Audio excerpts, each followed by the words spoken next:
Salam jeda 3 menit. Saudara-saudariku, hari ini 27 Desember kita memasuki hari ketiga dalam oktav Natal dan selalu merayakan pesta Santo Yohanes, Rasul dan penulis Injil.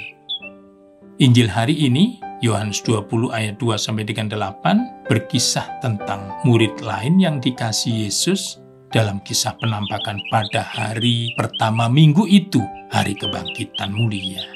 Dua murid yang menanggapi laporan Maria Magdalena tentang kubur kosong adalah Simon Petrus dan murid lain yang dikasihi Yesus, yang menurut tradisi adalah Yohanes, Rasul dan penulis Injil keempat. Dua murid itu bergegas berlari menuju ke kubur Yesus. Simon Petrus kalah cepat. Murid yang lain itu lebih dulu sampai kubur, tetapi tidak masuk ke dalamnya. Ayat 5. Simon Petrus yang datang menyusulnya langsung masuk ke dalam kubur. Ayat 6. Murid tersebut menyadari bahwa Simon Petrus patut didulukan dengan rasa hormat. Apakah hal memberi kesempatan masuk lebih dulu ke dalam kubur ini mempunyai makna simbolis tentang siapa yang memiliki otoritas lebih besar dalam gereja? Atau sekedar ingin menempatkan puncak kisah bahwa murid yang lain itu melihatnya dan percaya hanya dengan bantuan simbol kain-kain yang sudah terlipat rapi tanpa jenazah?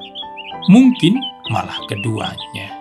Lebih dari itu, dengan menceritakan kain kafan dan kain peluh yang terletak terpisah serta sudah tergulung rapi, penulis Injil Yohanes bermaksud pertama, menunjukkan jawaban atas kasak kusuk yang telah beredar luas bahwa jenazah Yesus dicuri. Matius 28 ayat 13.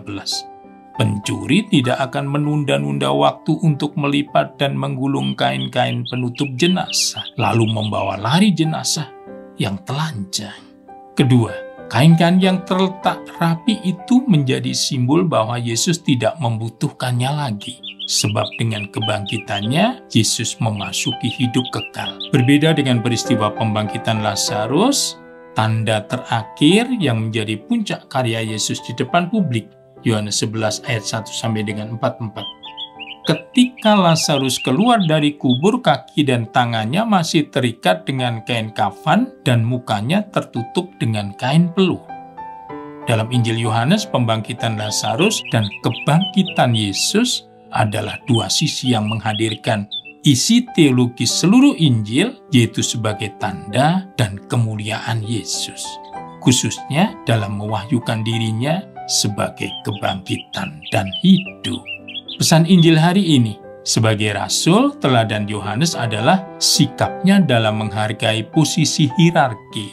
Sebagai penulis Injil, Yohanes mampu membahasakan kasih tuntas Yesus. Bahkan identitas dirinya pun dikenalkan sebagai murid yang dikasihi Yesus hingga akhir Injil yang ditulisnya. Santo Yohanes, Rasul dan penulis Injil, doakanlah kami.